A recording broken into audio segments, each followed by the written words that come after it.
तो हेलो बच्चों, जो हमारा कल पढ़ा था हमने हार्ड टेस्ट चैप्टर 1, अपन उसको आगे कंटिन्यू कर रहे हैं।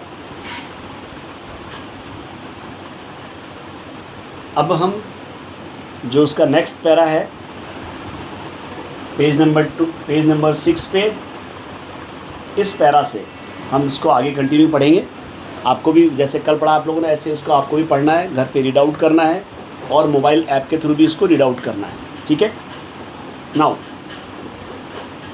His second grade teacher wrote, जो हमने पहले पढ़ा था उसमें जो उसके बच्चे, जो टेडी के बारे में बताया था कि वो ब्राइट चाइल्ड है, वो गुड मैनर्स है, अच्छा काम करता है, वो उसकी फर्स्ट ग्रेड की टीचर ने, यानी जब वो क्लास 1 में था तो उसकी टीचर ने रिमार्क लिखा था। कितने अच्छे रिमार्क थे देखो। अब जो पढ़ा मैडम थॉमसन मैडम ने, उसमें ये लिखा है हिज सेकेंड ग्रेड टीचर। अब उसकी सेकेंड क्लास की टीचर ने क्या लिखा उसके बारे में? Teddy is an excellent student. Teddy is an excellent student, well liked by his classmate, and he is troubled because his mother has a terminal illness and life at home must be a struggle. Teddy is an excellent student, well liked by his classmates, but he is troubled because his mother has a terminal illness and his life at home must be a struggle.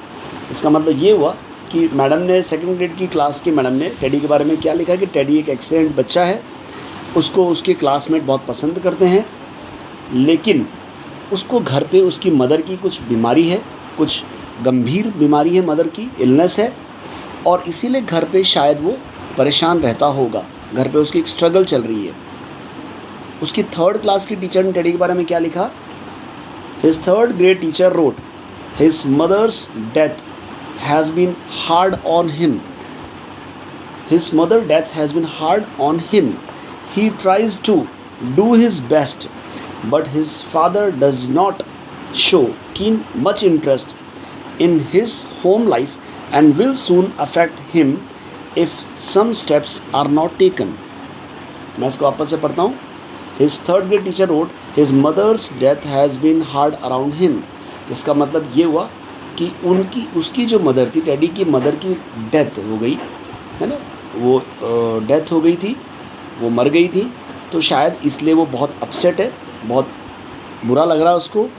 He tries to do his best, Teddy अपना बहुत अच्छा करना चाहता है, मगर उसके father को teddy के पढ़ाई में कोई इंटरेस्ट नहीं है, और अगर ऐसा करने से नहीं रोका गया तो शायद टेडी के साथ बहुत बुरा इफ़ेक्ट होगा। Now Teddy's fourth grade teacher wrote, जब टेडी फोर्थ क्लास में पहुंचा तो उसकी टीचर ने क्या लिखा? Teddy does not show much interest in the school. Teddy school में इंटरेस्ट नहीं दिखाता है। His does not have many friends and he sometimes sleeps in the class. देखो उसके कितने बड़े बड़े रिमार्क लिखे उसकी मैडम ने कि टेडी इंटरेस्ट नहीं ले रहा पढ़ाई में। वो टेडी जो पहले इंटेलिजेंट था, पढ़ाई में इंटरेस्ट लेता था, उसकी मदर की डेथ के बाद अब क्या कंडीशन आ गई? टेडी पढ़ाई में इंटरेस्ट नहीं लेता है। He does not have many friends, उसके बहुत सारे फ्रेंड्स नहीं हैं, उसके फ्रेंड्स कम हो गए। वो टेडी जिसके पहले बहुत सारे फ्रेंड्स थे अब उसके फ्रेंड्स कम हो गए, और वो कभी कभी क्लास में सोता भी है। सबसे बड़ी बात, वो क्लास में सोता है। अगर वो क्लास में सोएगा तो वो क्या पढ़ेगा आप समझ सकते हैं, क्योंकि आप में से कोई ऐसा है जो क्लास में सोता है? क्यों? क्लास 6 के बच्चों नहीं ना? Very good, very good. तो आगे बढ़ते हैं। Teddy's fifth grade teacher wrote, Teddy की फिफ्थ ग्रेड टीचर ने क्या लिखा जब वो फिफ्थ क्लास में था? ही इज़ कम्प्लीटली विड्रॉन, वो पूरी तरीके से ख़त्म हो चुका है, टूट चुका है। He does not communicate at all, वो कुछ बोलता ही नहीं है, बाय नाउ। तो देखो ये कंडीशन है टेडी की, आप लोग समझ रहे हो ना टेडी की क्या कंडीशन थी? By now Mrs Thomson realize the problem. अब मिसेस थॉमसन जो उसकी 6th ग्रेड की टीचर है, उसको प्रॉब्लम समझ में आ गई कि टेडी की प्रॉब्लम क्या है।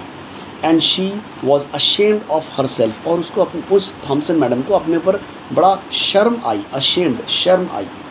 She felt even worse when her students brought her Christmas presents wrapped in a beautiful ribbons and bright paper, except for Teddy.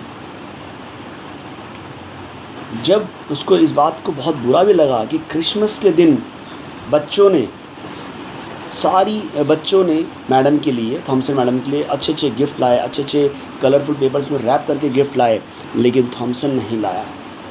His present was clumsily wrapped in the heavy brown paper that he got from a grocery bag.